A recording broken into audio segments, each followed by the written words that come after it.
Good evening, dandies. Welcome to Undetermined, the podcast.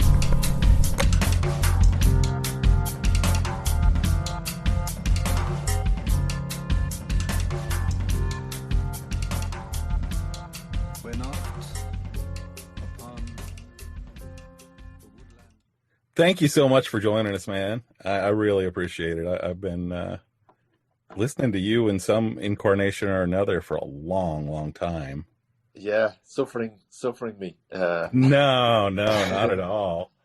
By the way, this is John, Dave, John, Dave. Hey, John. Hey, Dave. Nice to meet you, man. Where exactly are you situated there? Are you both in the same town? We used to be. I used to live in Columbia, which is where John is, and it's in Missouri. We're both in Missouri, so pretty centrally located.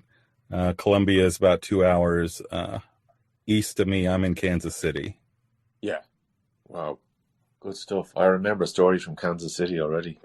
Oh, yeah? Oh, I want to hear them. Well, I was over there with the Frames because, I played with the Frames. You know that Irish band, the Frames? And I am an incredibly huge Frames fan. Yeah. Well, your band's like one song, I suppose, over the period of 25 years. There's plenty to select from. But we were over there, I'd say it was 2001 or something like that. And we were playing a festival, outdoor festival in Kansas. And we didn't have a kit on the road, but the drummer allowed us to use his kit. And it was one of those drummers that wears fingerless gloves and and has a sort of a bottle holder and everything, and shiny cymbals, and 17 toms, and absolute gleaming perfection of a kit. But we did our gig, and we like to kick it up another level if we can and try to excite the crowd a bit. And Glenn was jumping around the place, and at one stage he looked back at me and he decided he was going to jump the kit, kind of a Savannah style. And I was looking at him going, Jesus, because Glenn doesn't think first, he thinks after, and I kind of apologizes after usually, but he's just a pretty spontaneous person.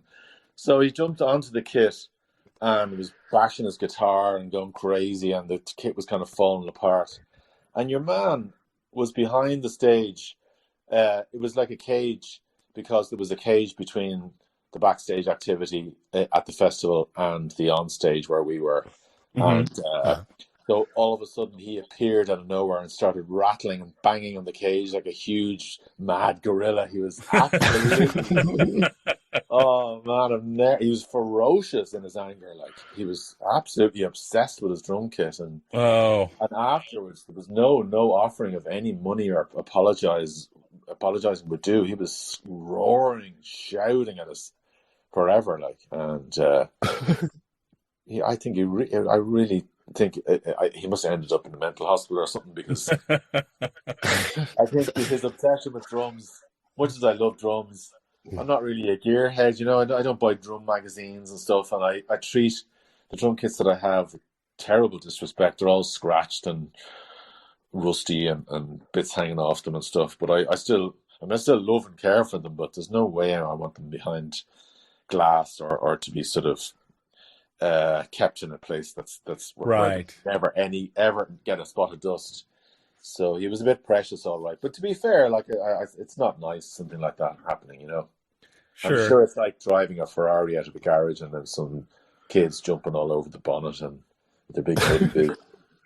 Okay. You remember what band it was, or should they just not be named?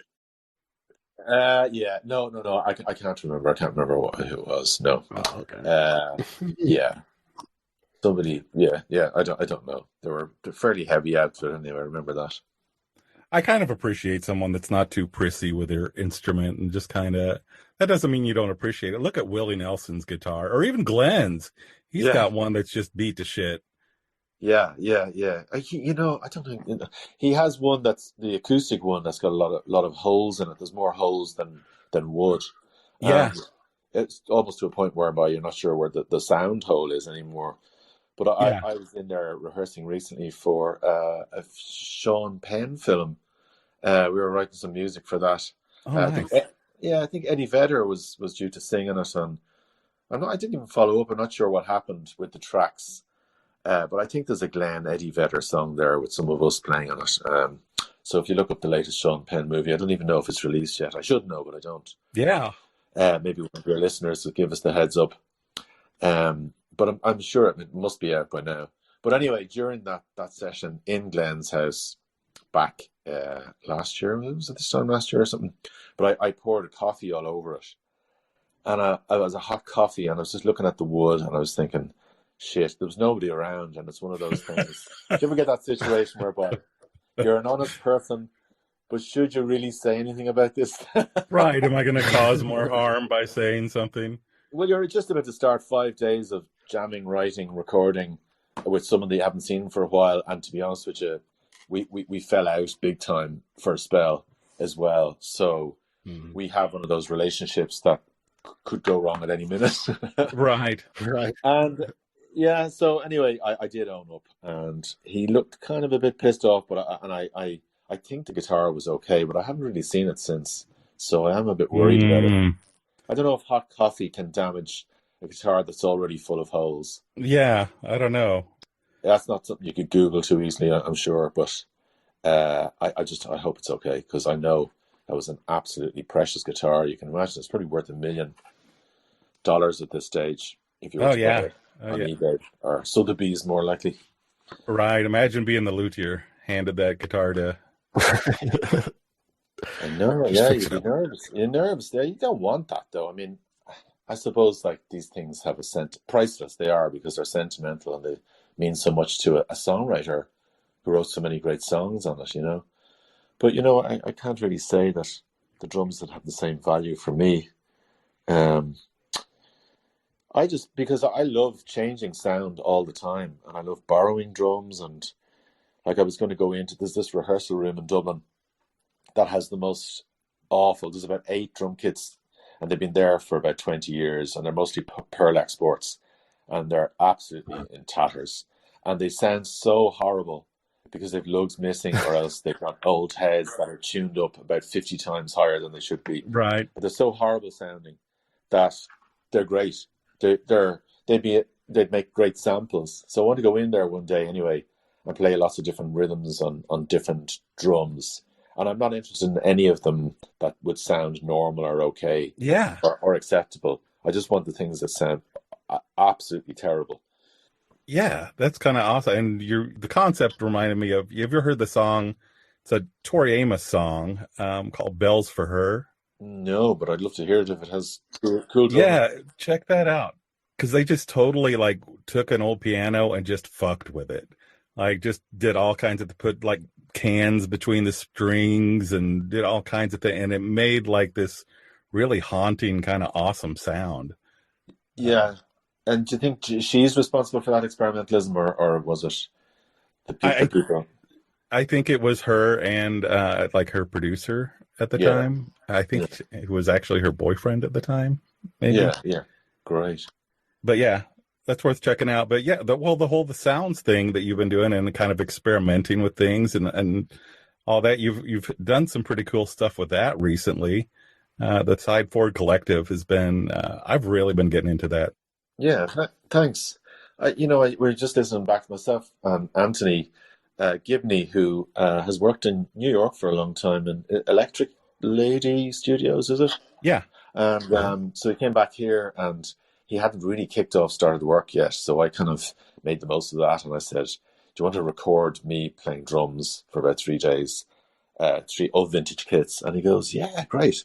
And he admitted, did he realize that, 5 years later, he'd still be doing it, and we'd still be sorting through tracks and edits of drums and edits of all sorts of tracks that come in from different musicians who wanted to experiment and write upon these crazy beats.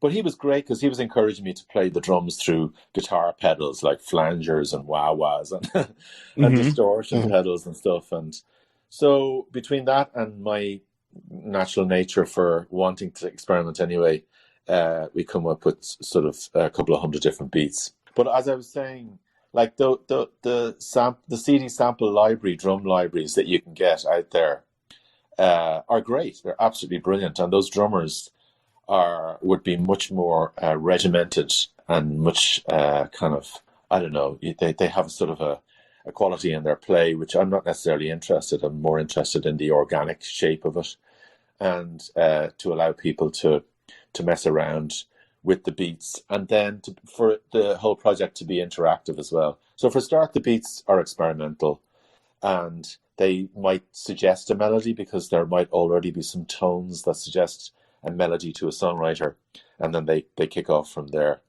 But so not only are the beats strange, but also it's unlike a CD sample library insofar as the people are interactive with us all the way to the end until something is released. So we can re-record the drums or we can add extra fills.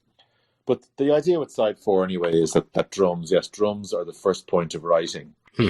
And people can layer up their ideas, and they can either just go in on their own and close it off, or else they can leave it in a folder open for collaboration, and then other people can arrive in and layer on top of that. And I'm not sure it's exactly hugely original of an idea. Maybe other people are doing something similar, I'm sure they are, but I love it. I think for the genre, it's pretty original. I mean, you don't really typically hear of that process in something like rock and roll. Maybe in a lot of like hip hop, you might start with a drum beat, start with a track. But I found the album really, really interesting in that regard, that it's just so eclectic sounding that you've got all these tracks that range anywhere from like folk to funk to like reggae and Afrobeat and, these different things that you're hearing. Yeah. And it all seems to kind of stem from that. Yeah, starting with drums first. So that's rare to hear anyway. Yeah, I admire the songwriters so much because it's actually a very difficult thing to do. So some of them rose to the challenge, and others would just prefer not to do it their own traditional way, whatever way they write. Mm-hmm. But I was just so delighted with it. Every few days you'd get this track in, and it'd be like Christmas Day. Sometimes I'd be in tears. I'd just be thinking, how on earth would they be able to create something as beautiful as that on top of the drum beat? So I was so delighted I started it, because it just seemed like a quirky thing and something that people might question. But we're already into volume 2, so there's no stopping me now. No, I'm looking forward to it. I would imagine it's a pretty validating thing. I think probably, and I don't want to assume too much, but I think as a drummer, sometimes they're kind of in the background. Yeah. And it's a lot of meeting the artist where they're at and kind of flipping the role around and letting them meet you where you're at. Yeah, I do. Yeah, I do feel like, you don't. I don't mind not being in the limelight, but sometimes it's nice to get a little bit more credit for what you do. Absolutely.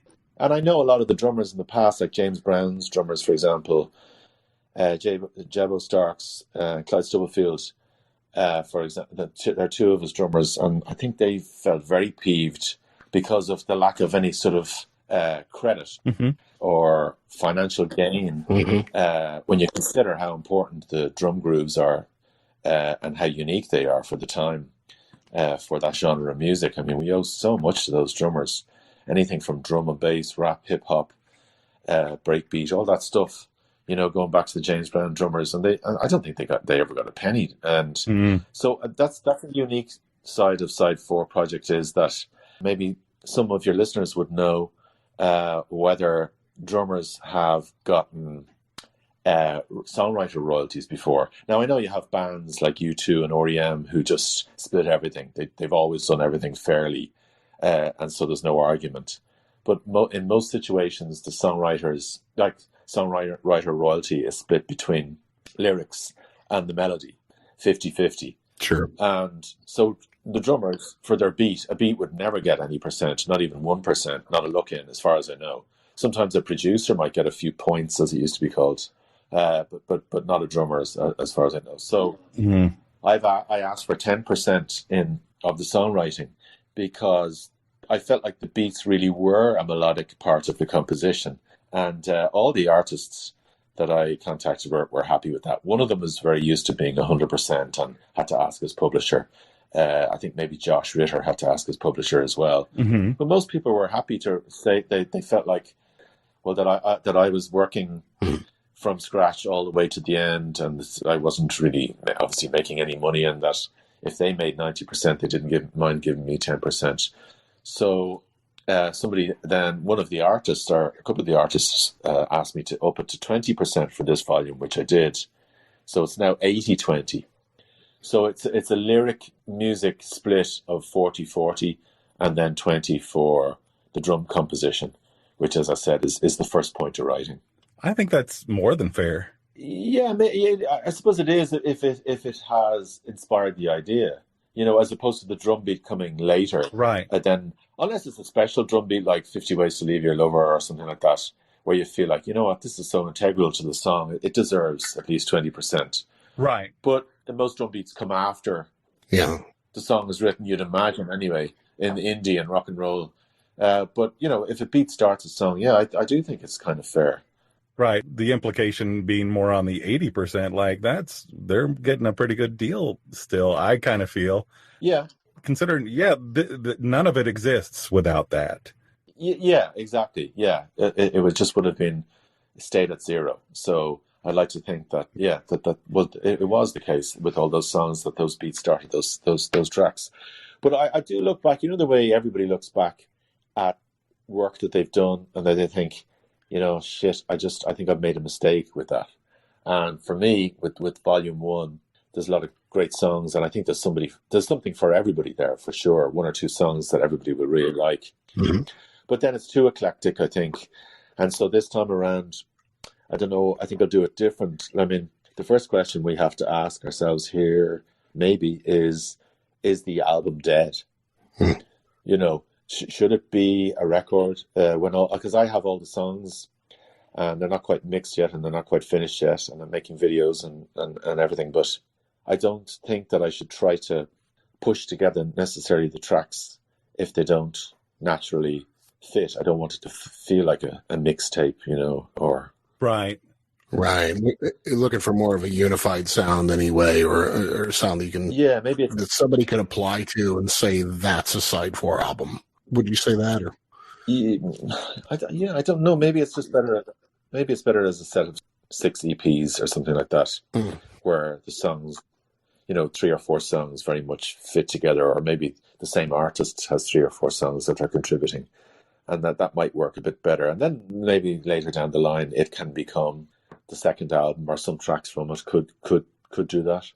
But everybody's talking about singles now and remixes and videos, and it's almost like album, really. I mean, one business person that has helped me with the whole project, Anne-Marie Shields. She's Kevin Shields' sister. Do you know Kevin Shields from My Bloody Valentine? No. Yeah. Yeah, I'm familiar with him, yeah. Yeah. Well, it's a great guitar band from Ireland, and they're kind of shoegazer stuff, but really incredible stuff. My Bloody Valentine, anyway. But she was saying to me, just keep releasing singles, because it's not like the old days, everybody waiting for the album. She says that you keep them interested, you keep them keen, because once the album is interested, it's over. And I was going, what? Yeah. I thought it was the start. She said, right. The end. It can be. But I mean, it makes me think back about, like you're saying about James Brown and the Famous Flames. That was also the beginning of this idea with record companies of just putting the front man above all, and saying, well, this is the core of the music. This is where we're not going to sign the rest of the members of the band. We're just going to sign James, and it's going to be the James Brown Band. Yeah.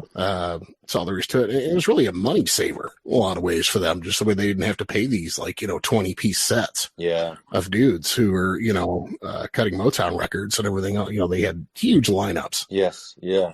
And didn't want to support them all, honestly. And I think we're still fighting that to this day, Sure. Yeah, I think it is a thing. All right. Yeah. It's hard to know where it is all going, It'd be nice to think that, you look back on all these great records like David Bowie's Hunky Dory or something, and you think it's really a great, or any of the Pink Floyd records, it really feels like it's a great piece of work, the album, and it's a great linked up. They're all linked, they're linked together, and they are dependent upon each other, and the album is an artistic statement.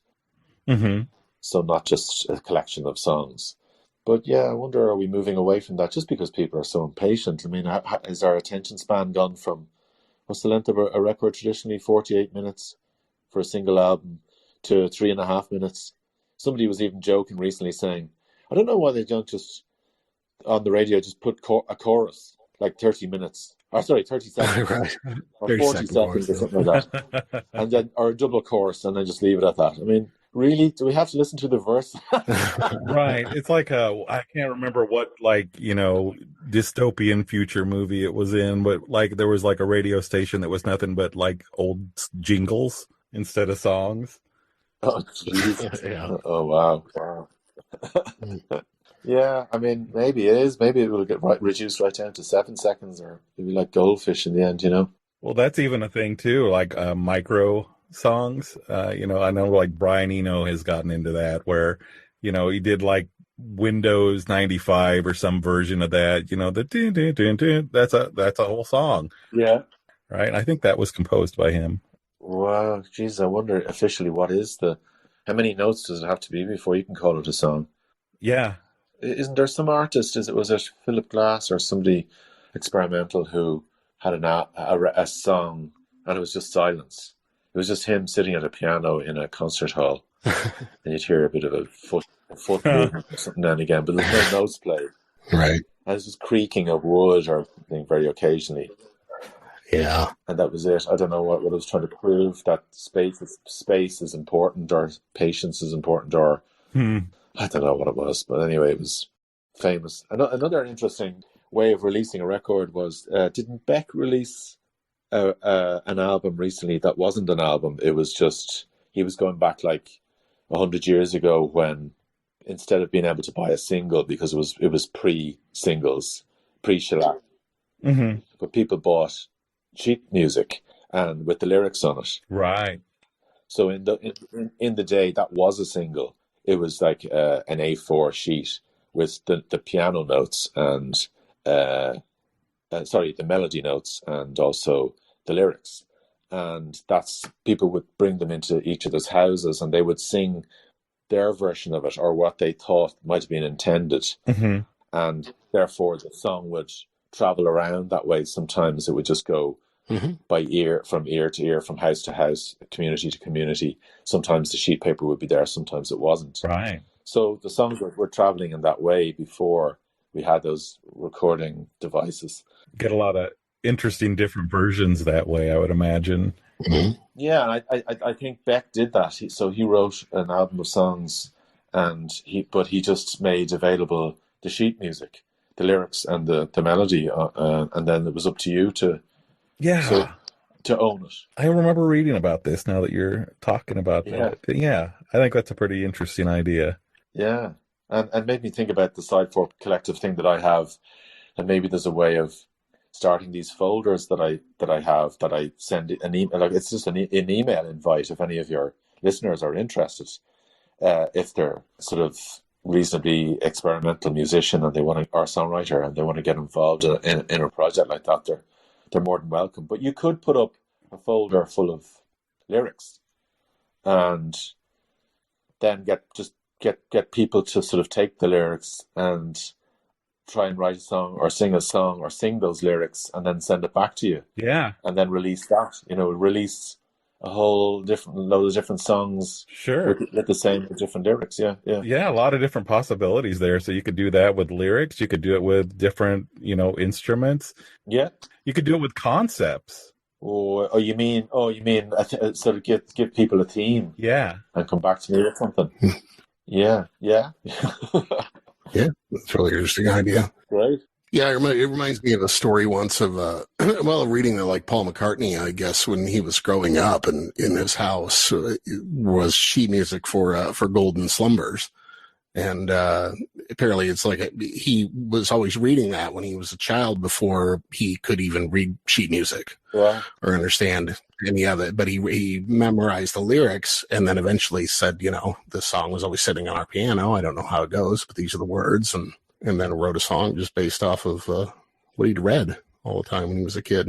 Yeah, and who can argue against what he became in terms of one of the best songwriters of all time. So that schooling, whatever he did I think we should definitely sit up and pay attention and maybe try it ourselves or something like it.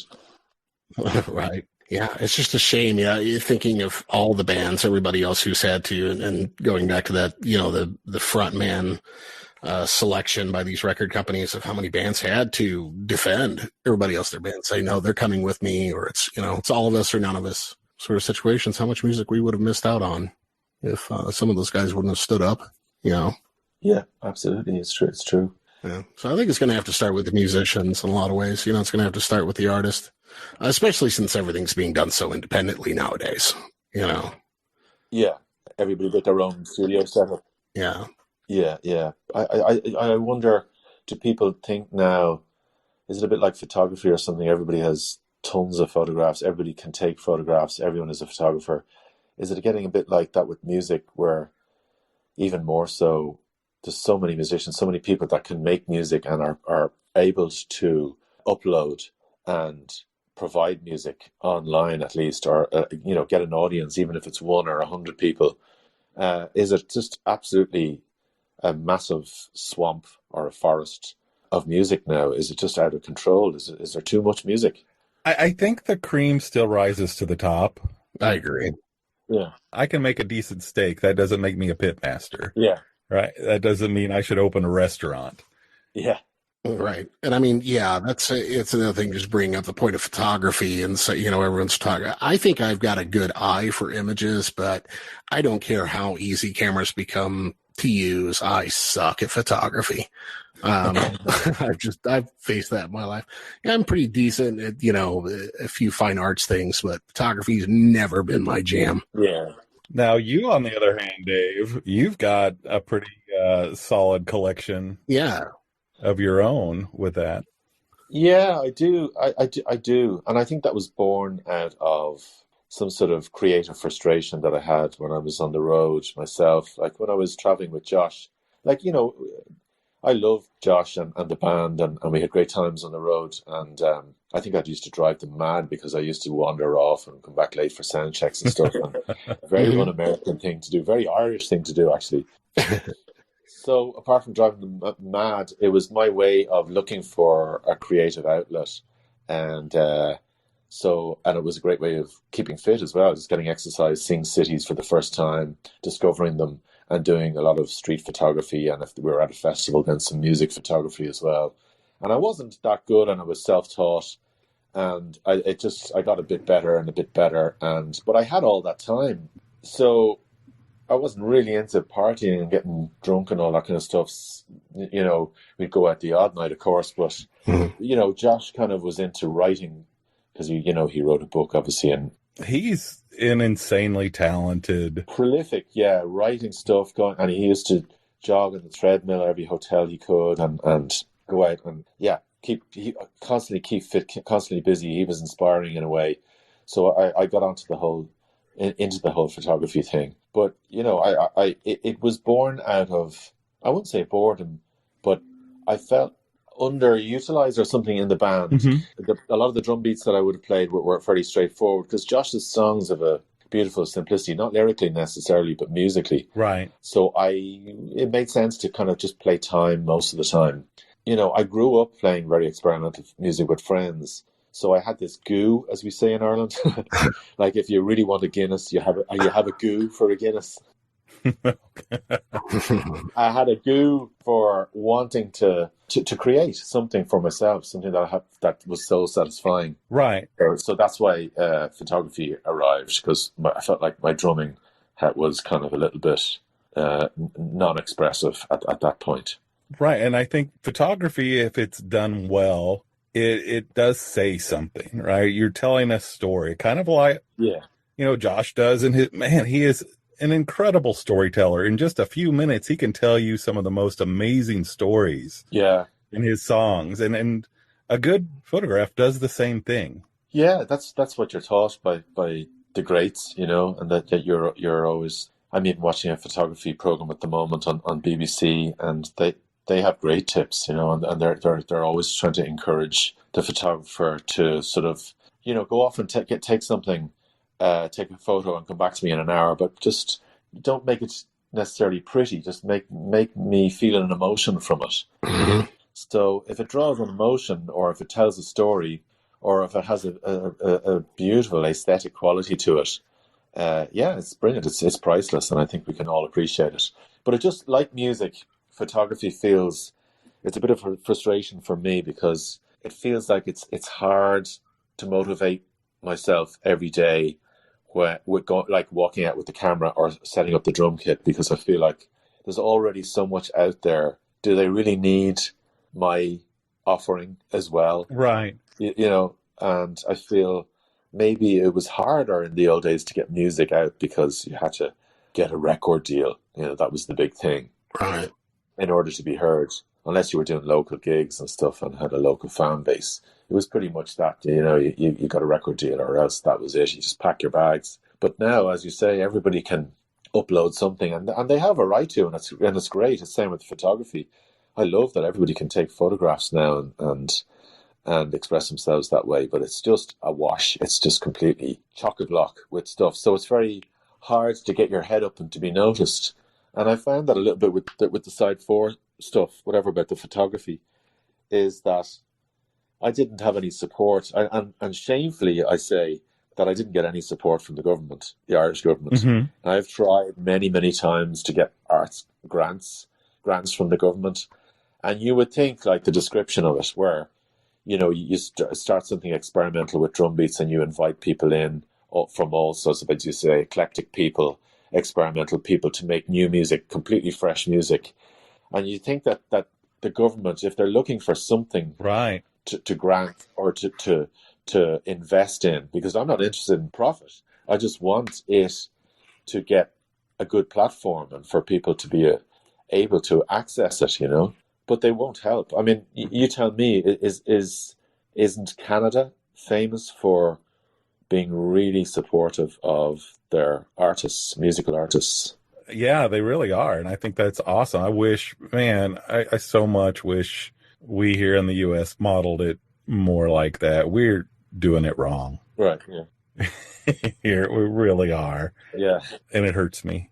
And is there grants available to American acts, like from the government? Would they even offer that? Just because I can't get it doesn't mean that others aren't. They are. Like this, people will get the granting. There are a few, like the NEA, the National Endowment for the Arts, for example. You know, they endorsed a few famous artists here and there when they were going to school. Now we know of. I think Mapplethorpe got an endowment from the NEA for some of his photography, which is, of course, the only reason we know about that is because it's controversial. Right. But I think the big problem is just with the selection committees in a lot of cases. Yeah.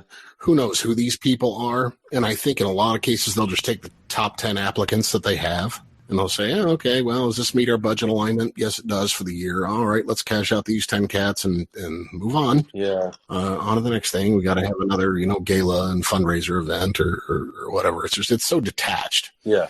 From what people are actually doing. I think they've got a little bit of grasp on that in Canada. Yeah. A few other countries. Yeah, a few other countries, namely France, because, you know, their system, they have this universal artist's wage or something like that.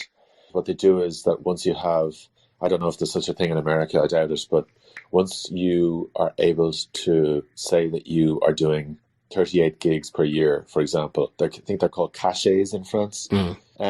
But what you do is you pay half of those 38 gigs and above. You have to have at least 38 gigs a year. Mm-hmm. And then you're in the system. And then you pay half of every gig back to the government. And that goes into social insurance, your tax, and what else? Something else as well. Mm. So it's a great system because on the days that you don't have gigs, the governments pay you like a small wage kind of thing. Ah, I see. So you're earning on the days. Okay. It's an honesty policy, I think. You're earning on the days that you're earning, although half of it is taken by the government. Yeah, they put it into pension funds as well for you, which is something that obviously we wouldn't have as Irish musicians.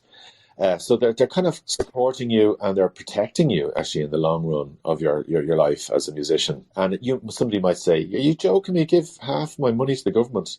But as I say, it does come off your tax and et cetera, social insurance. And also, the more money that you earn, the better. And also, if you're not earning that much or you're struggling a little bit, from month to month. They will give you money on your days off when you're not working. Nice. Or when you're not earning, should I say, because, you know, as a musician, you're always working. Right. But the Irish government doesn't seem to trust Irish musicians. I think they feel like, sure, I should be playing for free. It's only a hobby, like, you know. Right. Well, you know, everybody at the weekends and at festivals and at home with their home entertainment systems are enjoying music all the time in their earpods when they're going for jogging all the time. Music is everywhere, and it's so important, as are all the arts. But I think there's a weird attitude towards the arts, and they kind of take us for granted, and they kind of think we're spongers. Do you know that word? Yeah. Yeah. No, I know exactly what you mean. Yeah, and that we kind of cap in hand and looking for a bit of money, any chance of a bit of money, and that'd be great, yeah. And that we're not really working, we're just sitting at home scratching our arse and watching daytime TV. So I think there's just like that sounds a bit cynical, but no, I feel unsupported. No, and I agree. I think there's an element where we don't. I think, and it's not just here or there. I think it's a lot of places where we don't appreciate how much work goes into creating and presenting and sharing those things, right? We're so used to getting things like that just handed to us that we assume that it's easy. Yeah, even more so now that it does feel like music is free, doesn't it? Yeah.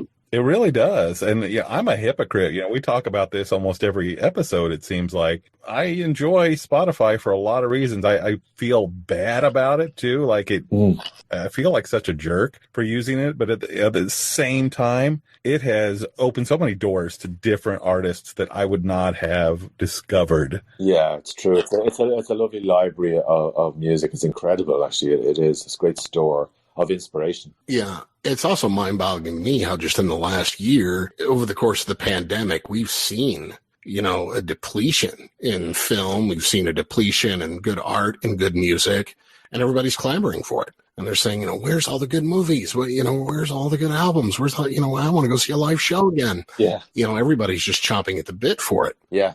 And you've got nothing but artists, recording artists. Everybody's telling you, we haven't been able to do anything. We've been locked down. We've been out of money. We've been broke. You know, help us out. Help us out. Yeah, we don't want to do that, but we do want a new record, you know. Right. And it's just like, you know, yeah. How does this stuff just doesn't happen on its own? It doesn't occur in a vacuum. Yeah. So, you know, I mean, that's all I've been telling people is just try to support, you know, local music as much as you can, or you know. Yeah. Even international, regional music, just, you know, if you're not spending the money going to shows, buy a record, buy a t-shirt, buy merchandise, buy things that help these guys. Yeah. Is there a donate system with Spotify that, you know, I know you pay your monthly thing, whatever it is, $10 a month, but can you, if you are, you know, a benefactor, or you just feel like giving some money, more money towards an artist, can you pay over and above, or then you just go to iTunes and buy the disc? That would be a great idea. Yeah, I know Bandcamp, you can do that sort of thing. Uh-huh. Yeah, there's donations in Bandcamp. Yeah, but why wouldn't Spotify think of something like that where, you know, because famously you earn 3 cents for 200,000 hits on Spotify or something. So it's just Mickey Mouse money. You know, you get 0 checks. We're talking about. Yeah. But yeah, they could introduce something like that, you know, I think. Yeah, at least. Yeah, good idea. And that would be good for Spotify too. They could say, okay, we're going to, you know, tax 5% of that. So, you know, the artist gets 95%, and they'd probably be greedier than that, but 95% goes to the artist. Great. You know, they still make a profit at Spotify too. Yeah. What is the real breakdown, I wonder? I don't know. Well, I don't know. Not in the artist's favor. I know that. Yeah. Oh, that's for sure. Yeah. Yeah. We should go on strike. I mean, we hear from a lot of artists that Bandcamp probably gives them the best shake of anybody that they've gone through for services like that. Yeah. As far as digital, you know, buying digital streams of records and things in that regard. But yeah, I don't see any reason why they couldn't set up a virtual tip jar. If anything, be like, hey, you like that song? Throw $1 in the bucket, you know? Yeah. I think something quick like that where you just double tap your phone, you know? Yeah. You made a donation. Yeah. I think that would be good. Let's write to Spotify. We should. They might like the idea. Yeah. I don't know. I'm always trying to think of ways that I can help, because, you know, we're not rich here, and I wish I could like fund all of this myself. Yeah. the most recent idea I had, everybody, whenever they have a birthday, my birthday's coming up. And I was thinking, maybe this year what I want to do is tell everybody, you know what, for me, if you want to celebrate my birthday, go out and buy yourselves a record. Just go on like Bandcamp or wherever it is, find an artist that you enjoy that probably isn't super well known, and just buy yourself a record. Yeah, digitally or otherwise, yeah. Yeah.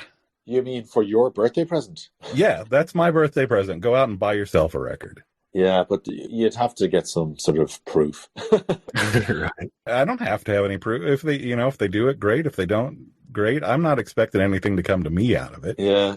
It's nice sentiment. If it happens, great. It's easier than pressuring someone to, I get it. Sometimes you'll put out these, hey, you want to make a donation to this, but sometimes so many of those things come out and you feel like a shit when you can't contribute to all of them. Yeah. Mm-hmm. And this is like something nobody has to say, I did this or I didn't do this. There's no pressure. Yeah. But if you want to do something for yourself and help an artist at the same time, do it. Yeah. Should be encouraged. I suppose people have a lot of pressures and expenses and charities and people with the handout, and maybe they just don't think of music. But it has got to a point where something, I think, has to change in that regard, because I think that, sales are dwindling and as we've seen, if there's no gigs, as there hasn't been in the last couple of years, and there's no sales really worth talking about, or money coming in from sales, then what are we going to do? We can't survive as musicians. Yeah. Yeah, it's a tricky little bit of a spot. Yeah. But it's something that I would do for nothing. I've been very, very lucky over the years. I've always had a steady income from it, and I honestly don't understand why or how.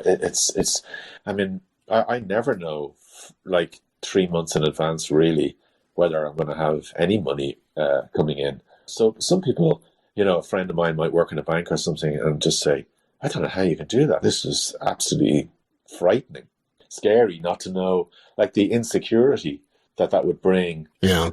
But I'm just used to it, and I just have this blind faith, and it always seems to be the same kind of tax bill and the same amount of earnings every year, and it always seems to work out fine, and I'm happy away in my music, and it's so I'm very lucky. But there is a lack of support, Sure, and you feel it during this pandemic times, and you feel it when you don't get any granting, or because for me, I feel a bit guilty for not being able to pay the people around me who have been so kind to me for making videos, and like Anthony Gibney, the sound engineer who's put in so much of his time.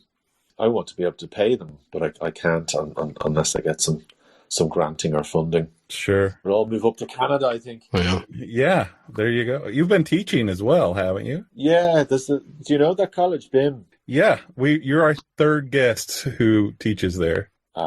Yeah. It's a great college because there's a great atmosphere in the corridors in normal times, of course.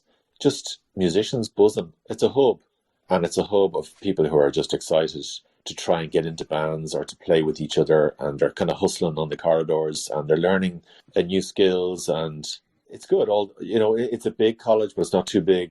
5 drum tutors most of the time, and so I suppose there's about 100 tutors overall, and I don't know how many students there are, but it's just one of those lovely size colleges, And let's face it, there's no way the auditions to get into the college would be anywhere as difficult as Berkeley, for example. Right. And I know that for a fact, because I've listened to a podcast where they describe the whole process of getting into Berkeley and all the detail of that. And it sounds intensely. I wouldn't get in. Mm-hmm. Right. Yeah, and here's me being a university lecturer in drums and I'm designing the courses, part of the courses, like Johnny Boyle is in there. Mm-hmm. And I'm so proud of that, to be able to be given that responsibility. But how should I say, it leans more towards creativity and organic sort of style musician than it does very, very academic musician. And I'm not saying that Berkeley wouldn't have both, of course it would. But it's just that for that college, there doesn't need to be that really, really high level of music academia upon arrival. Right. So you pick it up as you go, and you get a chance to really discover yourself as a musician, and you get to jam in these brilliant bands. And a lot of the players are just inspired. They're just naturally great players. And they would learn a lot as they go. Of course they would pick up a lot of stuff. But the audition process, is much different, I think. And I don't know why I think of this, but I think of my friend Rob Botchnick. I think, wasn't he on your podcast? Yeah. And I remember that. Do you remember the film Whiplash came out? Yeah. Yeah. I don't know if it's a sore point with American listeners, but Oh no, I love that movie. Right. If the film Whiplash came out, and I watched it, and I was pretty shocked. My kids were kind of wondering, God, is it really like that anywhere? And I said, well, I'm not sure. Like, it's just a film in a way, but maybe it does happen. And we were talking about whether it can be good at all. Is there any good in pushing people hard, right, to work to be the best they can be at their instrument, or is this just pure bully behavior? So we had that really interesting debate, and the film is great for that debate. But I asked Rob, and he said, actually, there's a lot of that in America, in the American colleges, and they drive you fucking very hard. And he said he was one of them. So it's not like this fantastical Disney story. It's an issue, and it's a thing. So the laissez-faire Irish. It's not like that in BIM. No, I mean, it's crazy. It's not like there's no whiplash scenes. Although sometimes I feel like some of the students could have a bit more of a kick up the arse, but right.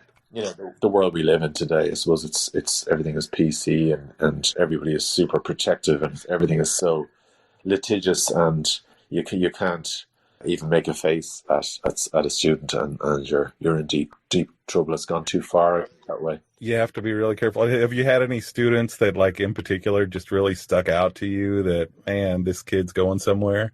Yes, there has been a few. To be honest, there's probably one every year, and they actually make me feel a little bit nervous going into class because they're so good. Because I have to be kind of master of all trades, which I'm not, but I have to pretend to be. And I have to be master of, say, 18 different topics that year, weekly topics. And I go in and I start to teach the class. And you can tell that there's always one in the class that's looking at you going, I can do that better than you. And they're trying to be a mixture of humble and modest, but you just know in their eyes they're looking at you going, I can do that better. But I've learned to be okay about that. I've actually encouraged it.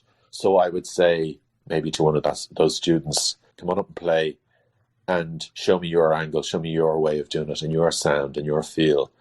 And then they would play, and I'd say, you know what? Your technique is actually better than mine. So I really celebrated that. But there's more to drumming than technique, and I'd write down a list of 7 different things that are important, to be as a drummer, a professional drummer. Time, feel, sound, technique, all those things. Being able to sit in an old high-ace van, going up and down the country, and being willing to share the last sandwich that you have at 3:00 in the morning when everyone's starving. Right. That's just as important as technique. No, and there shouldn't be a point where you stop learning. Right. Right. That should be an ongoing process. Yeah. The very best people in all kinds of professions or fields, they are still constantly trying to learn and to get better. Yeah. Especially the good ones. And trying to create too. I think that's an important part of the model. As you were saying before, there is this element of American exceptionalism, I think, that goes on in universities all across this country. And one thing you said that stuck out to me was people being rewarded for what they already know, which is ridiculous. I find that self happening to me. I went back to college later in life than, not when I was in my 20s. Yeah. Or anything, but I'd accrued a bunch of knowledge, a bunch of trivia, a bunch of and got my first degree in history.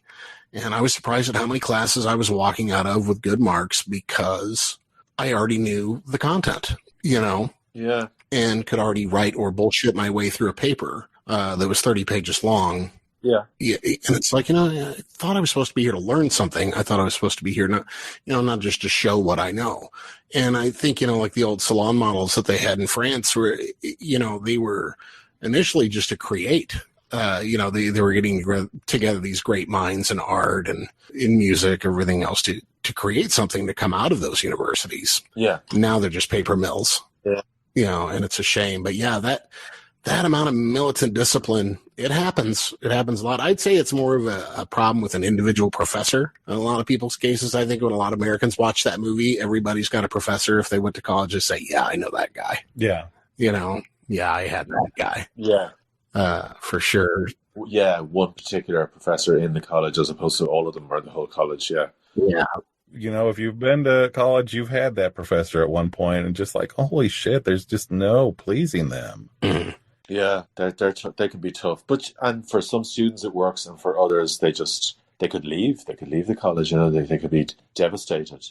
And I think that's kind of the answer to your question, whether that's something that's beneficial or not. I think it depends on the personality, whoever it is that's on the other side of it. Yeah. But, I think with Whiplash, it was cruelty. Yeah. I think it had gone beyond pushing somebody hard to achieve, which you see in the top sports and the top academics and every aspect, actually, of learning in the world.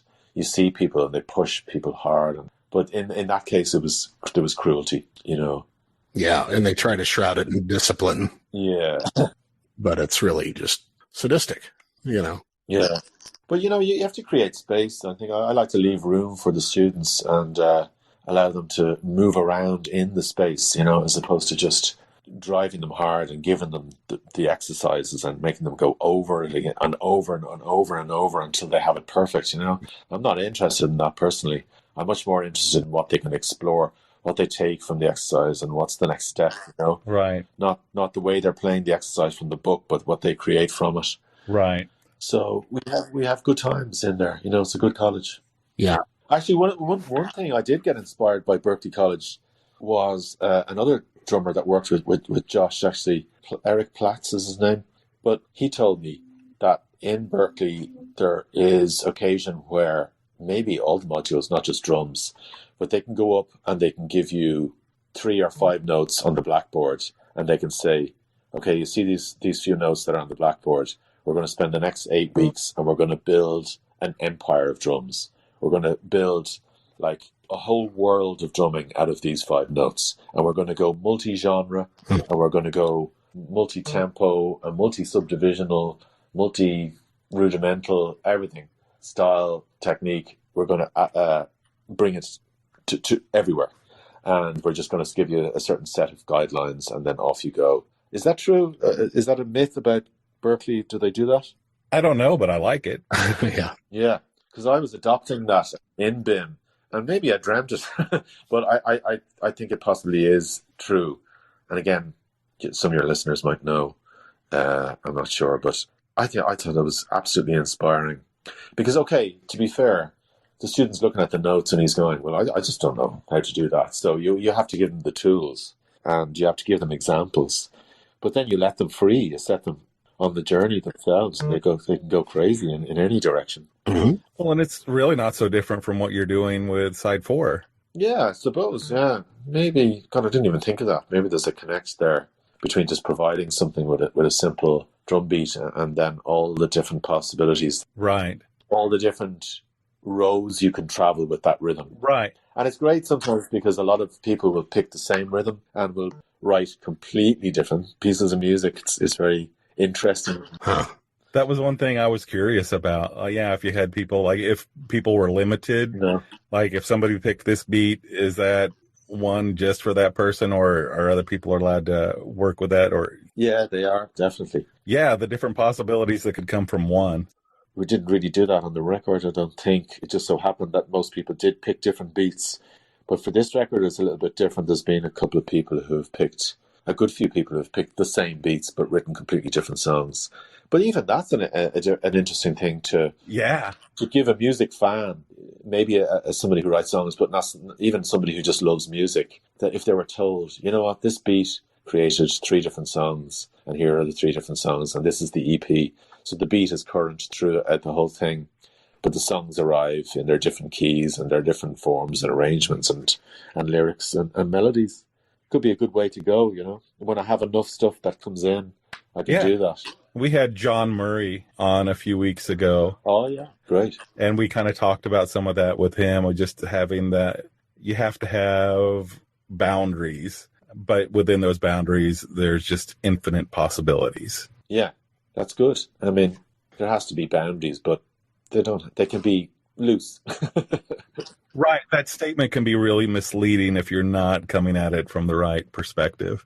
Yeah, but I think if you are going back to some artists and some college students, they do like a little bit of direction. They don't just like to be told you can just go crazy. It's a blank canvas. Sure. They would prefer just tell me a key to write in or something. I need something off you. So, and that's fine. Then you can provide that if they want that. I think of like back in the days when we had video stores, right? And I would walk in and I'm going to rent a movie and I have no idea what movie I'm going to rent. And I could stand in the store for an hour trying to figure out what it is, realize I've already wasted so much time that I'm not even going to have time to watch the movie. Then I just go home, Yes, I know that one. It's true. Yeah, I research movies like an obsessive. I have this kind of weird thing in life where I can't waste a second. I am hyper aware of the preciousness of life, mm-hmm. and that we might just have the one go at it. Yeah. So I want to make sure that, if at all possible, that every meal that I eat, or every song that I listen to, or every movie that I watch, or every friend that I hang out with is the best around. And you can't always have that. That's impossible, but it's good to strive for that. So therefore, nearly every time I watch a movie, it's been so heavily researched that it's nearly always an 8 or 9 out of 10 for me. Mm-hmm. And if I go to a town with a band and there's 14 restaurants, I'll probably spend about an hour looking at reviews and going around and sniffing the kitchen, going around the back door and smelling the smells from the kitchen, and then making my choice and going, right, this is the place for me to eat, and then having usually a really wonderful meal. And so, yeah, I think it's important to sort of to check out and get the right movie or the right album, or yeah. But then you have to trust those reviews. My big problem is I'll be in the middle of a movie or something I find out is based on a true story, then I'll start researching it while I'm watching it, and then I'll miss half the movie. Yeah, because I'm reading about every. Yeah, I've been tempted with that as well sometimes. Yeah, you're really, really keen to know about the true story behind it. Yep, I do that too. Or you want to text somebody to tell them how good it is.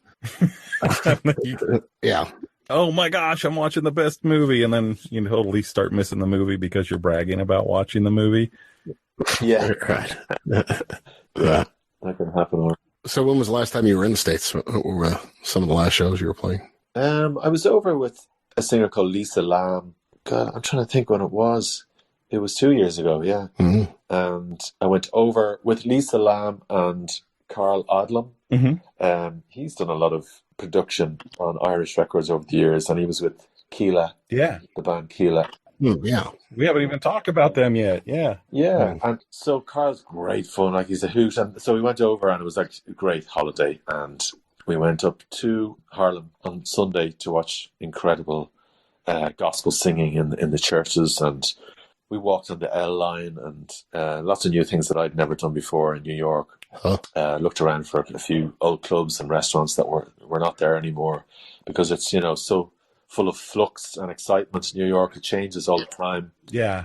But it was just New York. And then the Frames were supposed to do a little tiny tour. I think it was 3 gigs, one in New York, one in Chicago, and one in a festival in California somewhere. Mm-hmm. And I think it's actually going ahead this September, and I'm not even sure. I think I just saw something about that. Yeah, you get a couple in Chicago, and it's just like almost too far for me to drive. I really want to go. Yeah. I miss the Frames. That's just one of my favorite. You guys have been one of my favorite acts live ever. Well, I have to say, musically, it's very hard to equal that the live experience that I felt, the rush that I would get, mainly from the reaction of the audiences to what we were up to. I think eventually we were at a stage where when I was in the band, sorry, I should say, that's all I know, that when I was in the band, it felt like we all often didn't know what was going to happen next. And I think the audiences were leaning forward, looking at us going, what the fuck's going to happen next, and they were actually really excited not to know what was going to happen next. Yeah. And most of the time it was, I'd like to think, something exciting, but that edginess that we didn't know, that put us on edge, so we were hyper alert and excitable and excited. Yeah. And I think it became this loop of energy between us and the audience, and always this kind of anticipation of the unknown. Yeah. And kind of this telepathy that the band had to have between ourselves. And actually, that's one of the reasons why I kind of fell out with Glenn, I think, is because we didn't always see eye to eye, or maybe we didn't match up as personalities, but we had great telepathy on stage. And 9 times out of 10, I would second guess his next move, and I might even create that move myself. But we had great telepathy on stage. But now, 1 time out of 10, I would not guess what he was about to do, and it would break his spell or something, or that loop that I was talking about with the audience. And he would turn around and oftentimes blame me with a kind of with a look or a vibe. And now, I'm not saying I'm far from perfect myself in thousands of respects, but that's one of the aspects of our relationship at the time. And even though it was good for the audience, it meant there was a few arguments afterwards in the dressing room. Right. Because I felt like that I shouldn't be blamed if we're going to take these risks live, that we do incredibly well to be telepathic, to be constantly reinventing the songs whereby they're different every night, and we don't even know what way they're going to be different. Yeah.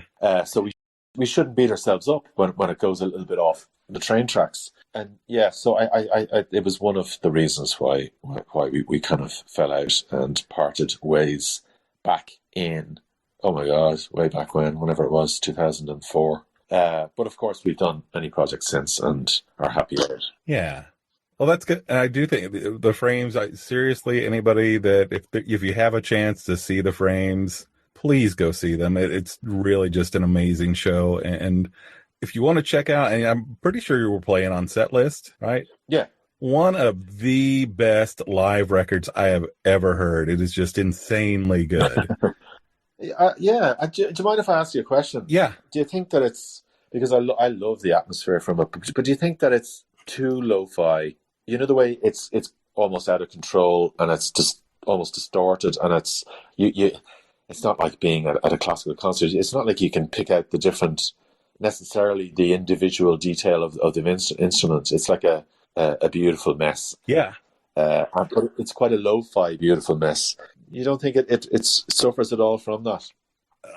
For me, I never took anything negative away from it. Like, it's a challenge to describe music for me sometimes to people. And the way I've described the Frames, especially like a live show, is it is simultaneously the most raw and polished band that you'll ever experience. Wow.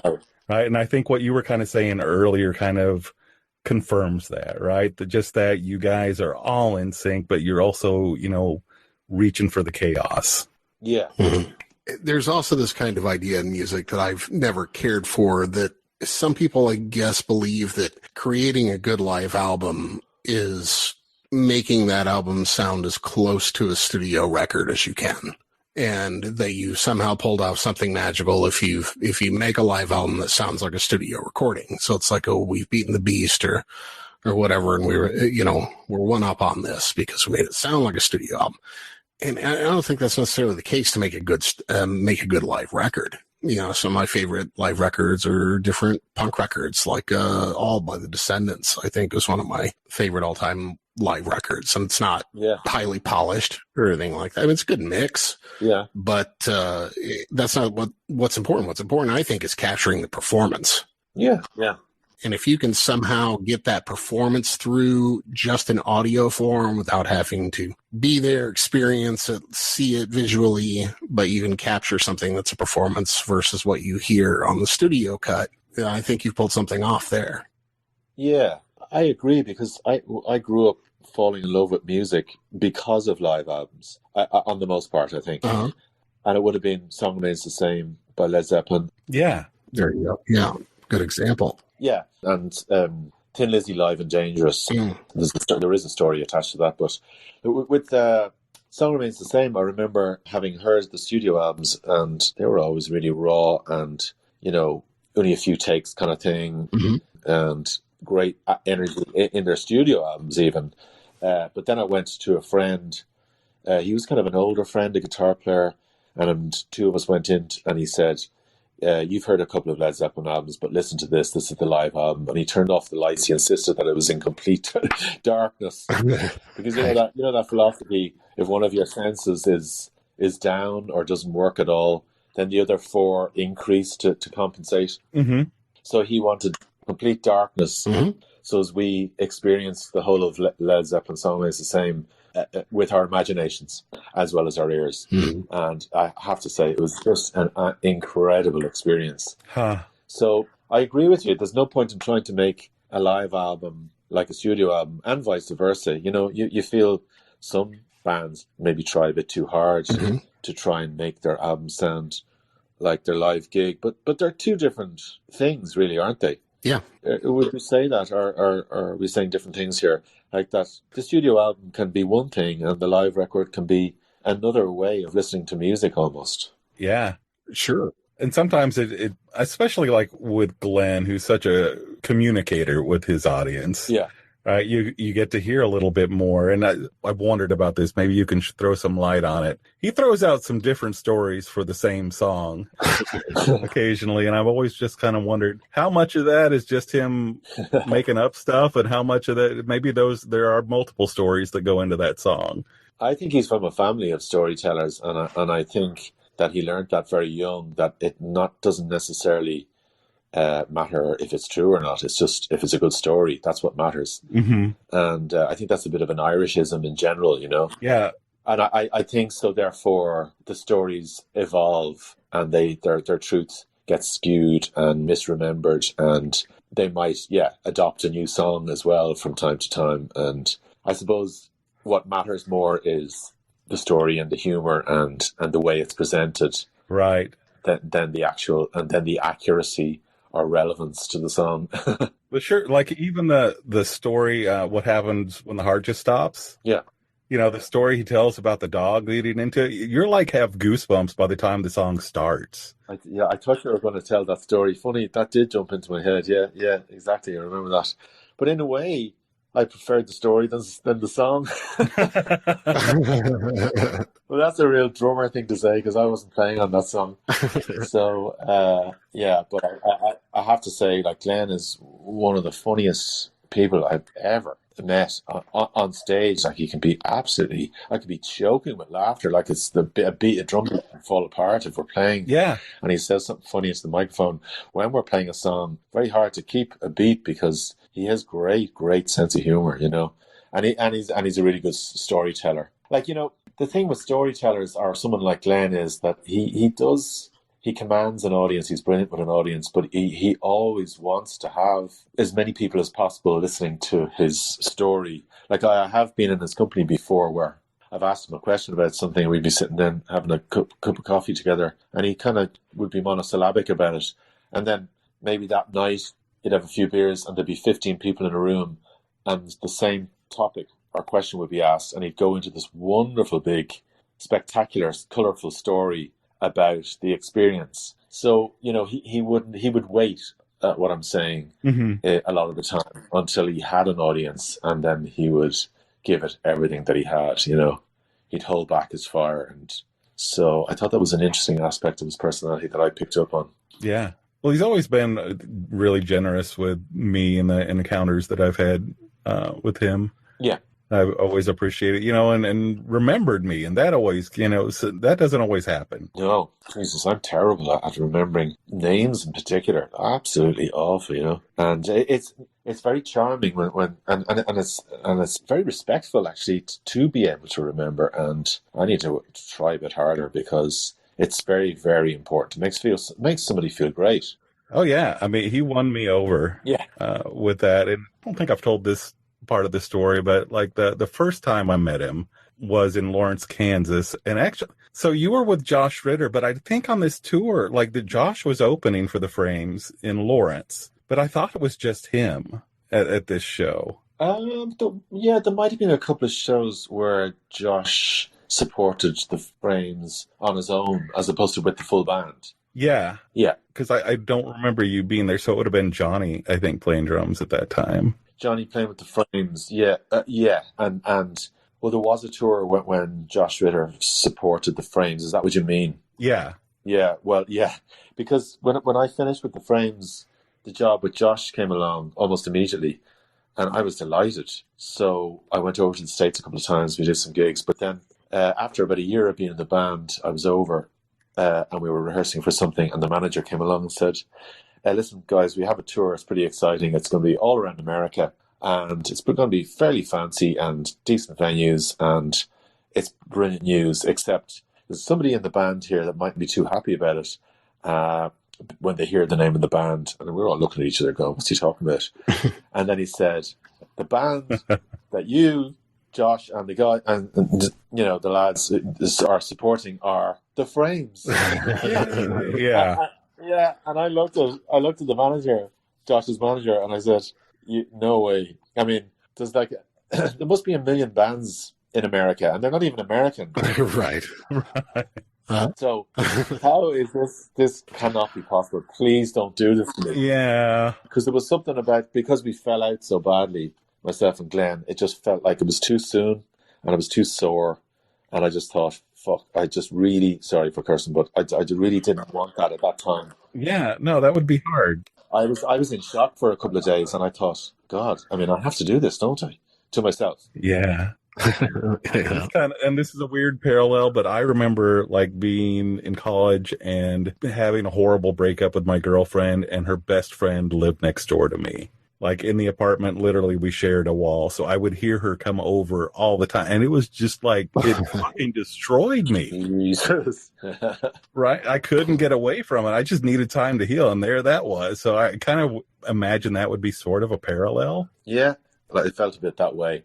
And I was trying to be philosophical about it, but the problem was that it wasn't really a double. Well, it was a double bill in some cities, but it was me in a band supporting them, and so that's it. It didn't matter that Josh was, of course, just as great an artist, sure, as the Frames, but at the time it was just like me kind of felt like I was eating some sort of weird, bad tasting humble pie, gone off humble pie.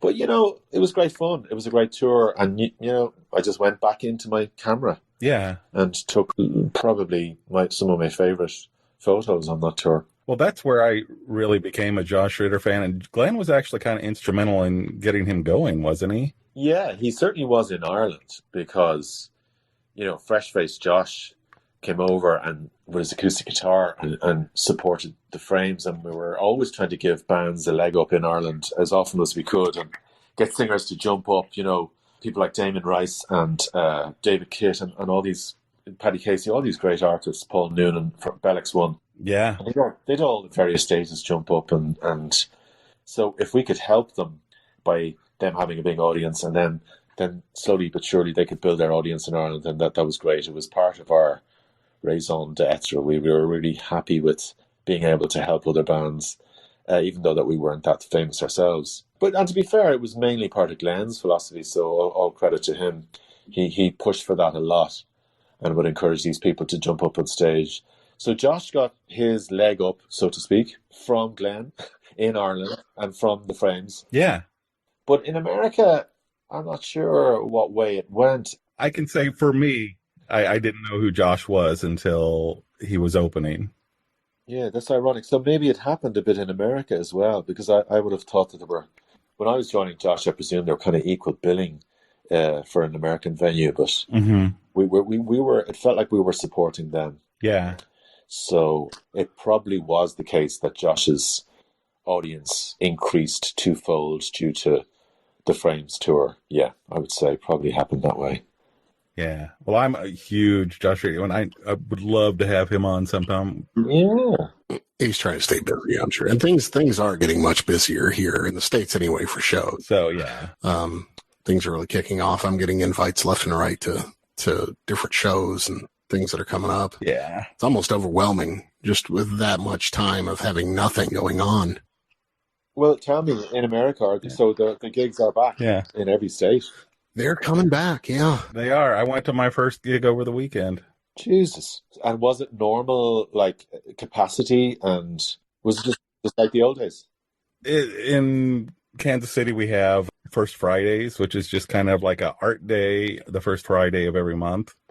And they've kind of not been doing that for a while, but since restrictions have been lifted, it's all outside. So this was just, they pulled up, this was just a record store, pulled up a trailer, and threw some amps and gear on the trailer, and just bands got up there and performed.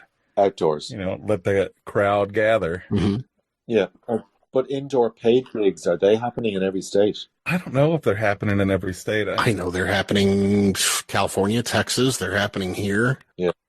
I don't know about New York so much, but I know outdoor gigs are certainly opening up everywhere. Yeah, good. We've kind of hit this weird wall, I think, where, we've talked about on the show before, of course, how could you not with the pandemic, but it's become strangely politicized in America. And as far as vaccinations are concerned, things like that. Yeah. So we've kind of hit this wall where I think the majority of people who are going to be vaccinated are vaccinated. Right. And those who are just refusing to get vaccinated are refusing to get vaccinated. And it's going to be a social experiment to just see how that pans out. But we just can't wait for everybody. Yeah. Because they're available. Yeah. I mean, it's not like some places in the EU and places who are having issues with actually getting vaccination. Yeah. They're here. I mean, there's tourists that are coming to America too, just for vaccinating. If you want it, you can get it. Yeah. Yeah. If you want to get one, you can get one. Yeah. Yeah. So that's pretty much opened everything. In privileged societies, certainly. Yeah. Yeah, that's the reason why it's opening up. Yeah, even if some people aren't getting vaccinated. Yeah, I understand. Yeah. Yeah, well, let's watch that space, and I hope things open up here. In Northern Ireland, the gigs have started, but not in Southern Ireland. Mm-hmm. It's a bit frustrating, but it has made me think that I was talking to the other members of Keela, that band Keela. Yeah. And I was saying, let's do a tour of Northern Ireland then. Uh-huh. Because we have to gig. Well, we want a gig. We're dying to gig. So sure. It's only up the road, really. And I'm sure there's 6 or 7 venues. Mm-hmm. We already have a gig up there, a festival in the summer. So we could try and make a tour of Northern Ireland. And it'll be awesome. It's a funny time of the year, of course, because the Orange Parades, are going on from the 12th of July onwards. Mm-hmm. And, that's a big issue up in the north, and it can be potentially a very sensitive time when the Protestant orders are marching through all sorts of towns, including a lot of towns that have the majority Catholics. Right. Anyway, it's a little bit of a sensitive time, so maybe we should wait until that season is over. Yeah, it's hard to say. So you have an issue maybe associating yourself with one side or the other if you play the wrong gig at the wrong time in the wrong town. Yeah, it can be a little bit like that up there. Like Rory Gallagher. Mm-hmm. People think that he was from the north because he used to play there during the Troubles, and he was from Cork. But he was adopted by the Northern Irish people, I think, because he was absolutely determined, no matter how bad things were up in the north and how much they tried to stop him at times from travelling up. He always went up and he always played across the divide, and they absolutely loved him, both communities up there, for doing that because he braved it, Very unique character that way.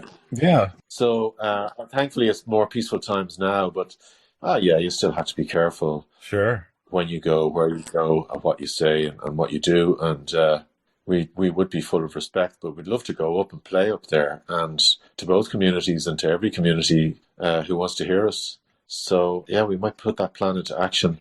We did a few albums that were Oscar nominated. Now, not the music, but the actual animated films were Oscar nominated. Uh-huh. And unfortunately didn't get any luck to get the actual main prize. But there's some lovely music there, and we might use that as part of the show.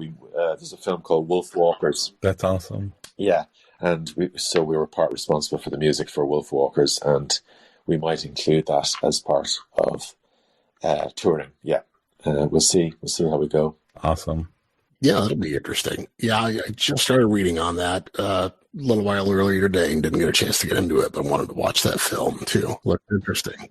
Yeah, if you have kids or you know kids who are interested in a beautiful hand-drawn film with Celtic mythology, Mm-hmm. you should definitely point in that direction. It's great, great story. And Song of the Sea is another great story that the same animators made. Cartoon Saloon, they're called. Mm-hmm. And for me, they're up there with the best of anime or any of those. I mean, it's hand-drawn, so it's just phenomenal. That's awesome. The work has gone into it. It's old school, just like the early Disney films or something. It's just beautiful to see the early incarnation, because we'd get a sort of a half-drawn version of it to write music to. And even that, I feel I have a copy of that, and it feels like it's a really precious thing to have, because it has scribbled notes, drawings that aren't fully coloured in yet, drawings that aren't fully formed yet, and yet the action keeps going and moving through the different pieces, and it's fascinating to watch. It's almost like an insight into the process of an animator's genius brain. Yeah. And, you know, the equivalent of music, I suppose, would be to be able to sit there with someone like Bruce Springsteen in the early hours of the morning while he sits there strumming through chords and piano chords and guitar chords and humming phonetic stuff. And, you know, it'd be lovely to be a fly in the wall to that process. I think you've been around people that are on that level of talent. Wow. Yeah, well, I mean, I believe too. Yeah, some of them have had the breaks and some of them haven't. Right. You're right. So I suppose all of us, or most of us, musicians anyway, have access to that. But lovely if audiences could as well. Right. Maybe it's more and more true of the world where they demand it, they want it, and they can have the process, not just the finished product. And that's one of the ideas I did have with Side 4, is when the stuff comes out, to give people access to the track in, say, 5 different evolutionary stages. Yeah. Not just the finished track, but they get bonus material of the beat that it started with, the first layer that went down on top of that, then the next layer, and somebody else who came in with something else, a vocal, say, and then the change that happened with the production and the arrangement, and then another melody that came in, and then the mix. Yeah. It'd be lovely for people to see that, to hear that process. Yeah. I'm going to use this as an excuse to get back to the story, because it kind of ties in. It's a loose tie-in. But when I met Glenn, I asked him initially, like, about the song Sleeping, which he did with Swell Season. Yeah. And I really, really, really just loved that song, but I'd only heard it on, like, Czech radio. He did, like, this interview with Czech radio, and he sang that song, and I just loved it, loved it, loved it. So I asked him about it. I'm like, is there something, where can I get this? It's a great song. Yeah. And he was like, oh, sorry, it's just something I've been working on. It's not available. So I felt like I kind of got to get in early on that. Yeah. And he actually cut me the CD on the bus of that song and a bunch of others. Jeez. Yeah, including like a working version of Falling Slowly. Oh, yeah. Even at the time it was written Fallen Slowly. So I got like the verses are in different order. So I really got something I thought was special. That's amazing. Because I have a couple of demos. Maybe they're the same or they might be similar. And I actually must go around and actually take them out and listen to them. They're just CDs that I have buried away somewhere. Yeah. But that is a great example. And I think it's a lovely thing, especially if you like the song and the band. Yeah. That's the only way it's going to work. Only if you have already heard and loved the original and want. And that's still my favorite version, honestly.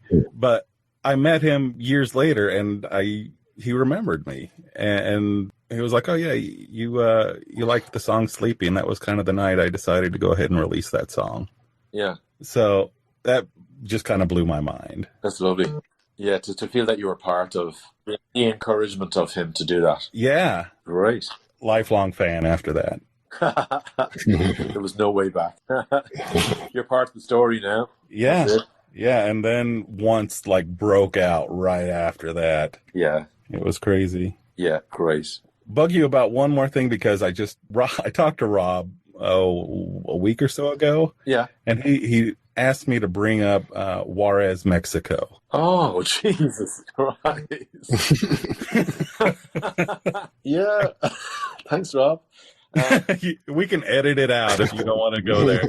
No, it's fine. No, no, no. It is fine. No, and look, I suppose it'd be more interesting for people who love photography, but actually, it's more than about photography. It's about the whole world that we live in, and sometimes the conflict of morals that we have. Anyway, we crossed the border into Juarez, and we spent the afternoon there, and it's a tough town. Everybody knows that. Yeah. And there's a huge drug problem. And it's tough.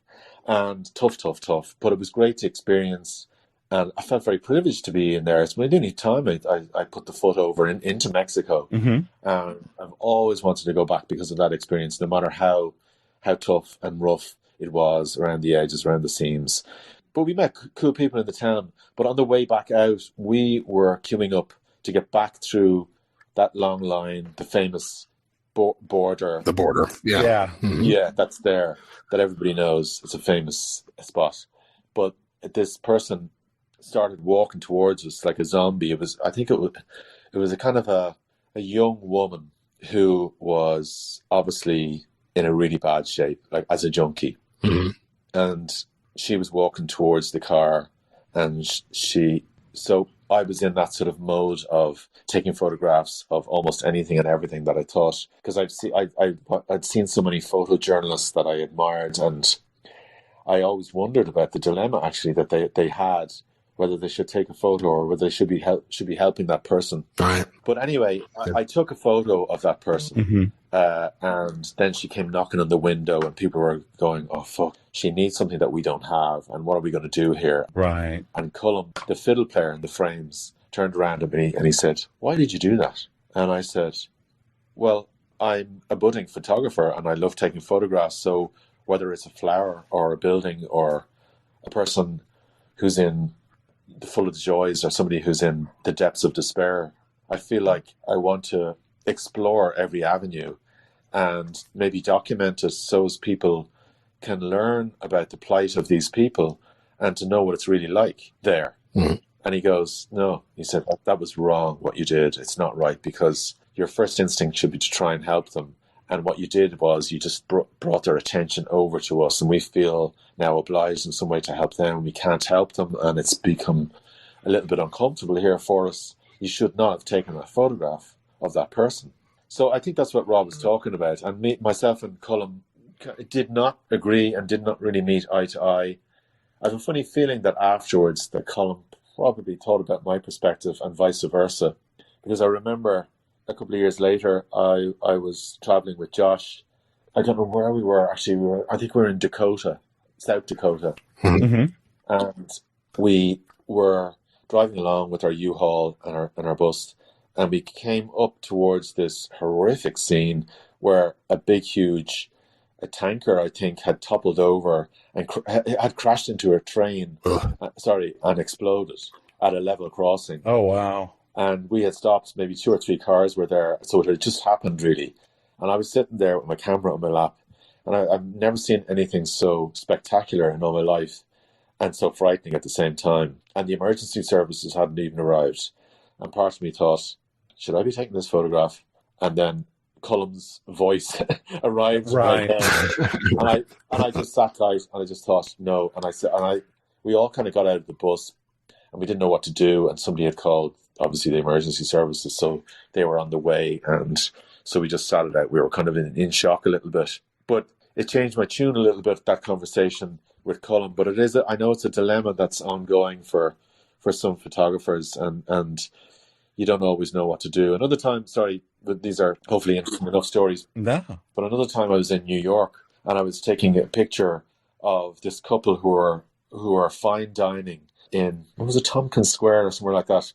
And it was a beautiful brasserie restaurant, and they were happy, and they were obviously well-to-do. And underneath them, there was a down-and-out bowsy, is that what you call them? Or no, that's not the right word. A homeless person, with a bottle of booze beside them, and off their face, and their face all swollen and everything. And so I took a picture of the juxtaposition, because he was outside under their window, lying under their window, and they were fine dining above him.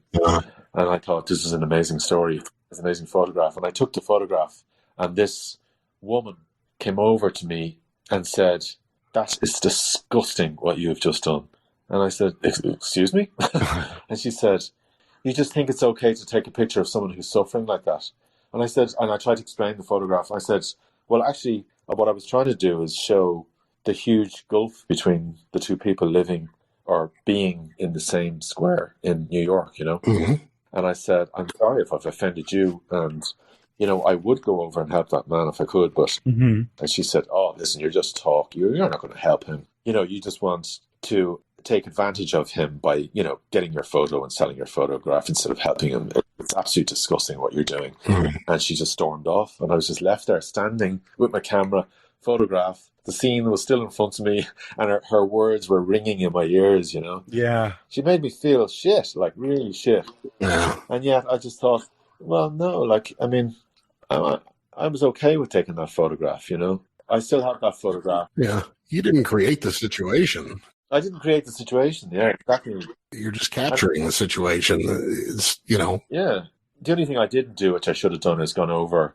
Honestly, I didn't go over and check on the person or give them a sandwich or something. And maybe that's the type of thing that I'd like to think that I would do now, but I didn't at the time. But I was kind of a bit rabbit caught in the headlights. I was stunned. Yeah. From how irate she was, you know, and gave me such a guilt trip with it. Yeah.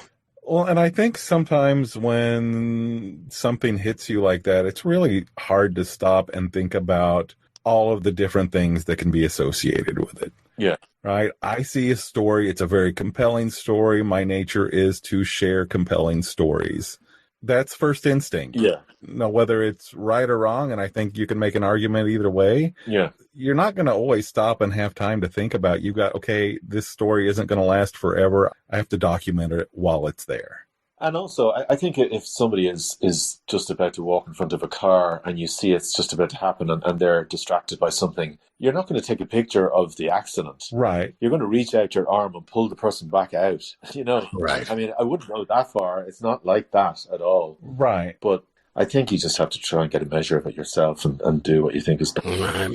And it's hard to measure from an image whether your intention is to provide dignity or not. Yes, yeah. The context then is how you present the photograph and where you present it and what the information that goes with it is, you know. Right. Maybe it's for charity for the homeless or something. Yeah. Maybe you raise for charity for the homeless. Right. Yeah, that kind of virtue signaling is a little on the nose, too. It's like, you know, of course I know homelessness is terrible. What do you think of a person who's just like, oh, man, I can't wait to get out and take pictures of homeless people today. Right. It's not what you were trying to do. Yeah. Who can I exploit with this camera? Yeah. Yeah. And I do believe, like, in those situations, it's more often than not, art finds us rather than us finding it. Does that make sense? Yeah. Yes. It's true. But we just have to be vigilant, certainly as photographers or in musicians, anything. Yeah, you have to be responding to the stimulus and be awake to it. That's one of the tips, that the best photographers would say to you. Right. If you're looking too hard, it's not going to happen. Well, just to keep your antennae open, you know, so you're not over focused on one spot. You just keep that 360 wariness. But yeah, I it was a big learning curve with the photography. Not too dissuading. You're going to keep photography alive and going to keep doing that. Yeah, definitely, yeah. Yeah, you've got some stuff on your website if anyone wants to check that out, right? There is, yeah. I think that there's a Flickr account which is still alive and well. Okay. And there's lots of stuff there. Flickr.com/Dave Hingerty, I think, is where the photographs are. And I haven't put up any in a long time. But yeah, I do have the idea of putting together a project for the struggling small fishermen of Ireland, going around the coast and trying to document. Oh, cool. Yeah, how it is for them, because I know they're finding it difficult. Much like, say, for example, the small farmers in the States. Yeah. I'm sure it's a similar kind of thing. Yeah, I'm sure it's very similar. Yeah. Any other projects? You know, we've been keeping you for a while. I don't want to keep you. I know it's getting a little bit late on your end. No, I love it. This is great. It's a real pleasure, and thanks a million for inviting me. I'm really, really delighted. I was chuffed when you got in touch. So thanks a lot. Other projects. Some people are going to kill me for not remembering to mention. Of course, I have a real like this. One of my favorite people is singer and actress Brona Gallagher. Yeah. Yep. Mm-hmm. You know, a lot of people listening would know her as a famous actress with, you know, The Commitments, and she was in Pulp Fiction and Star Wars, and wearing a frame shirt. Mm-hmm. She asked the Tarantino, could she wear a frame shirt in the Pulp Fiction scene where he's getting a jab to keep him alive. But that's a famous scene, yeah. But she's doing some recording and gigs coming up soon, and she's such a delight. Yeah. So warm and witty, and I adore her. She's great. Yeah, Johnny just had her on, and that was a really good one. I got the pleasure of editing that episode, so I got a little bit of a first listen on that. Yeah. It was fun to edit it, just kind of being there. I get to be a fly on the wall in a way. Yeah. Well, she can be, honestly, talk about Glenn being funny on stage. So sometimes her gigs are like comedy gold. Absolutely. She's just got it. She's definitely one of the funniest people that I've heard, professionally or non-professionally. She's such a great personality. Yeah. I didn't even realize until recently that she was doing more than just acting. Yeah, that's it. Like, she's on to her 4th album now, I think. Yeah. And, but like a lot of people, as we were saying earlier, struggling to get any traction, struggling to get the right kind of business people to help her. Maybe that's changed now very recently, but it can be a problem here in Ireland. I think there's probably a ratio of about 100 good musicians to one good music manager, sorry. Yeah. So we're not being, I don't think we're being well represented. And I know there's a lot of musicians in Ireland, and it's already a high per capita percentage. But at the same time, where are all these people that could successfully represent us? You know, like Josh as a great manager, Darius. You know, yeah. I mean, he's very protective, and he sure is. I can't get past him. Yeah, he's great with money, but like he works hard, and he gets the best out of the situations, and he gets Josh ever on an ever rising curve. And I just feel there's so many artists that I play with that are fantastic. They don't get any breaks, and it's an awful shame, you know. I mean, I'm working with this guy Mark Geary, and myself and my girlfriend went out for dinner with him last night, and he has an incredible body of work at this stage. Yeah, he does, and he's just about to record another new album with myself and Dave Odlum, formerly of the Frames, and Carl Odlum we mentioned earlier, and Ruth O'Mahony Brady, who plays with Glenn and Paloma Faith and a few others. So we're getting together as a gang next month, and we're going to record some more music. But Mark is an example of a maverick, a troubadour, lovely man who I think is being woefully underachieving with the body of work that he has. And I think he's way, way more talented than somebody like, give me a famous songwriter, anybody. Who's the most famous songwriter in the world? Bob Dylan. Well, okay, maybe not Bob. But what's the young lad? What's the red-haired guy? What's the famous guy? Ed Sheeran. Yeah, for example. Yeah. And Mark Geary, I just think he blows the socks off Ed Sheeran. And I'm not being disrespectful to Ed Sheeran. It's just, it would be not really my cup of tea, but right. But just not there in terms of songcraft. No, it's not there. Definitely not for me. Yeah. There's some awesome stuff coming out of Ireland, and I feel like I'm a broken record saying it because I just can't get out of that rabbit hole. Yeah. Seriously, there's some amazing stuff coming out from over there, and just so many per capita. How do you guys do it? Yeah. Seriously, it's insane. Yeah, well, it's a strong tradition. It is, you know, when all those times back when people just went from house to house, that was the entertainment. And I suppose we were a little bit oppressed without going into that politically. There was not always, music wasn't always allowed, and people didn't have much money. So the importance of music and storytelling was just massive in Irish culture. And it was the way a lot of people communicated or were able to express themselves. So I think that's why you have such a large number. But it's something we're really proud of, yeah. Well, and that community that you were talking about earlier, I mean, it's real. I feel it. Yeah. I can really feel it. And that's how I've, wound up listening to so many different artists originally. Bell X1, we had, David Garrity on a while back. Great guy. Yeah. Wouldn't have gotten into them if I hadn't been listening to the Frames. Yeah. Right, and that community weren't there. Mm-hmm. I know you worked with Paul on side 4, and that was a great track. Yeah, thanks. All of them were great tracks. But yeah, and I love with the project that I have, linking all these different people, if I can, people that haven't even met before. So not only are you getting introduced to different people in the way that you talk about with the community, but lots of artists are being newly introduced to each other. So it's great, and it's a great nourishing environment to be in. But again, I just wish that we had a little bit more support from the government. But yeah, well, maybe it's arriving.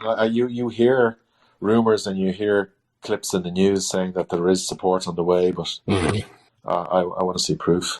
Yep. So where can people contribute or pick up Side 4 Collective or some of these other projects that you're working on if they wanted to make a contribution in some way? Well, I suppose just getting in touch with me. I mean, if they want to buy the songs, I think they're available, aren't they, on iTunes and things like that, or at least listen to them on Spotify and share them around with mixtapes and stuff. Obviously, that's all good. It's spreading the good word. Mm-hmm. But and if anybody even wants to go further and wants to make donations towards the making of this thing, it takes ages to make a record like this because I have to wait for everybody to have a bit of spare time because they're donating their time for nothing. Yeah. Whether it's a session musician or a video maker or a makeup artist in the video or an engineer who's working side by side with me, or it could be anything. As I can't give any money to anybody, and I'm just waiting for them to be free, and so therefore it's extremely limited. So I do owe all of those people, and I don't really want any money for myself, but I do one day want to pay back them. So if anybody wants to contribute, I'm not a charity or anything like that, but it would be a way for me to let it be known to the world that person contributed and invested in that record. And by all means, they can have a part of the profit as well. I'm happy with that as well. So, yeah, I'm open. I'm also open to anybody who could feel that they could help with social media as well, because I feel like I'm trying to do everything. Right. And I'm not great at that type of stuff. Yeah. And I feel if anybody has a passion for music, especially with an Irish sort of leaning, although it could become even more international in time. But if they love the sound of the project and they want to get more involved and they just want to donate half a day a week to the project and to work on the social media side to help me, then I would be absolutely delighted, Oh, yeah. I can't pay them, so it'll be a labour of love for them. They'd have to just say, look, I'll do this for a few months and then you're on your own or whatever it might be. Right. But so absolutely, anybody interested, get in touch with me. Yeah, well, you've got the product. It's just getting it out there. Yeah. And we certainly empathize with that dilemma. Yeah. There's loads of beautiful tracks in the background that nobody's heard. Stuff from the first album that wasn't released and stuff now. There's another 20, 30 tracks in the making. But I'm so proud of what these people have made. It's just great, great, great music. For sure. Yeah, Dave, thanks for coming on, man. I had a really good time. So did I. Getting to pick your brain and getting to know you. Yeah. Yeah, well, thanks. I probably did too much talking. No, not at all, man. This was awesome. We always enjoy this, and I wanted to get to know you for a while now, so I am really grateful for that opportunity, and hopefully it's been a good experience for you. Yeah, I loved it. Thanks a million. All right. Thanks, everybody. You've been listening to Undetermined the podcast. The Codcast. You want me to try it? Yeah, well. Thanks, everybody. You've been listening to Undetermined the podcast. Special guest, Dave Hingerty. We had a great time. Everybody have a great weekend. All right. Take care. Thanks, Dave. Thank you. Thanks, Dave. Bye. Thank you.